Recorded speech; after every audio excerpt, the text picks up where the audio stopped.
What's up, headbangers? I'm Metalmouth, and you're tuned in to 420 on Humpday. Hey, even though these episodes are heavily censored for the internet, they can still be graphic and quite disturbing, so please listen at your own discretion. 911. Yes, I need a police and ambulance out to... My husband's been shot. Who shot him, ma'am? I did.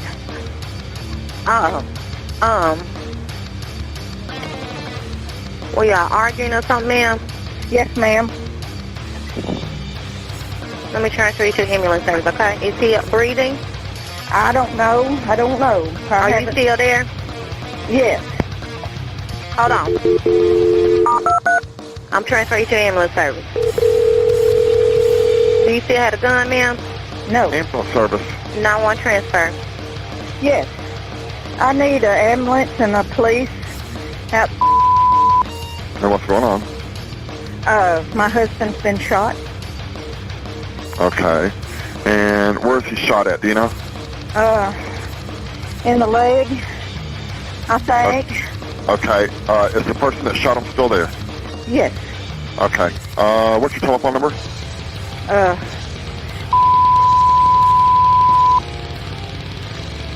All right, Mecca. I got him on the way. All right, let us know when it seems secure. All right. Thank you. The 911 call you just heard was placed by 69-year-old Patricia Hill after she shot and killed her 65-year-old husband, Frank Hill, for watching porn. That crime happened July 28, 2018 in Whitehall, Arkansas. At that time, Frank and Patricia had been married probably for about 15 years, and Patricia knew Frank's obsession with pornography long before they were married. This was Patricia's second marriage. She worked as a nurse, probably held that title for about 50 years. Patricia was a devout Christian, God-fearing woman. In addition to working as a nurse, she was also a Sunday school teacher. And she had grandkids that would frequent her place. So she definitely did not need no chicken choking Charlie in her life, and she made this perfectly clear to Frank.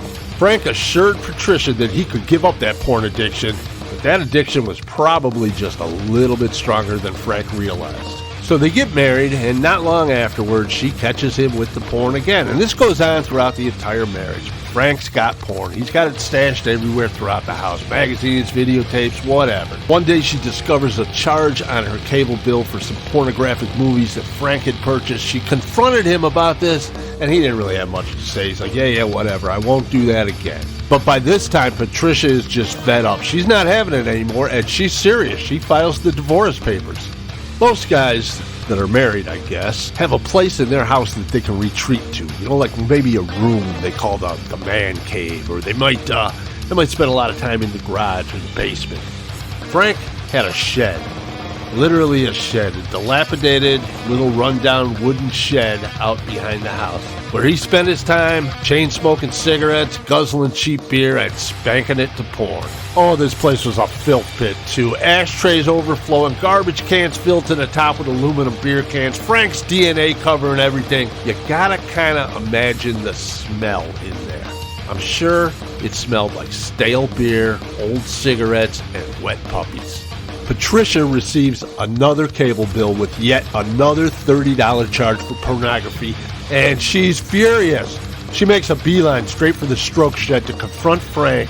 When she opens the door, Frank's got the pornography playing. He's in his chair with his pants around his ankles, a cold one in his left hand, in the right hand, and he's going to town. She's upset. She's furious. She blows up on him. She shows him the bill. She tells him, get the hell out. She wants him out of the house. Gotta leave. Frank's not going anywhere, he says. He's staying right there. Patricia goes back into the house, gets her gun, comes out, fires 2 shots, goes back into the house, and makes the 911 call that you just heard. Frank is taken to a hospital and pronounced dead. He was shot once in the knee, and 1 bullet hit him in the head. Patricia claims that she never intended to shoot Frank. She says she fired 2 shots at the floor because she wanted him gone. She was fed up with him, she wanted him to leave, and she wanted him to know that she meant business. She was charged with first-degree murder. So apparently they do not f*** around in Arkansas when it comes to criminal matters. The prosecuting attorney is seeking life in prison without the possibility of parole for Patricia Hill. So let's recap here, huh? This 69-year-old woman who's never been arrested, never had any problems with the law.